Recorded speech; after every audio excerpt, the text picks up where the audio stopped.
சமூக ஆர்வலரான அன்னை வி.ஜி. சரவணன் அவர்கள் கடந்த 5 ஆண்டுகளுக்கும் மேலாக ஸ்ரீவைகுண்ட தொகுதி மற்றும் அதன் சுற்று வட்டார பகுதிகளில் உள்ள ஆதரவற்ற ஏழை எளியவர்களுக்கு இளம் தேதி இரவு உணவு திட்டத்தை ஏற்படுத்தி உணவு வழங்கி வருகிறார்.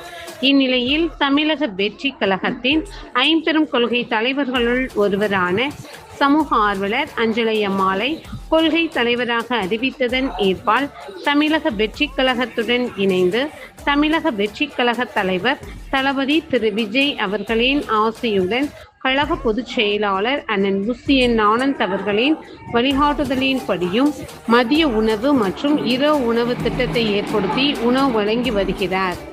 11/5/2026 அன்று ஸ்ரீவைகுண்டம், கோட்டைக்காடு, உண்டியலூர், ஏரல், கீழமங்கலக்குறிச்சி, சிறுதொண்டநல்லூர் ஆகிய பகுதிகளில் உள்ள ஆதரவற்ற ஏழை எளியவர்களுக்கு மதிய உணவும் அண்ணாநகர், கொட்டாரக்குறிச்சி, ஆறுமுகமங்கலம், அரசன்குளம், மாரமங்கலம், இடையர்காடு, தளவாய்புரம், சம்படி காலனி, மேலச்சம்படி மற்றும் அதன் சுற்று வட்டார பகுதிகளில் உள்ள ஆதரவற்ற ஏழை எளியவர்களுக்கு இரவு உணவும் தமிழக வெற்றி கழகம் தூத்துக்குடி மேற்கு மாவட்டம் ஜனநாயகனின் தீவிர ரசிகர் சமூக ஆர்வலர் அன்னை வி.ஜி. சரவணன் அவர்களின் சார்பில் அன்று 218 நபர்களுக்கு உணவு வழங்கப்பட்டது.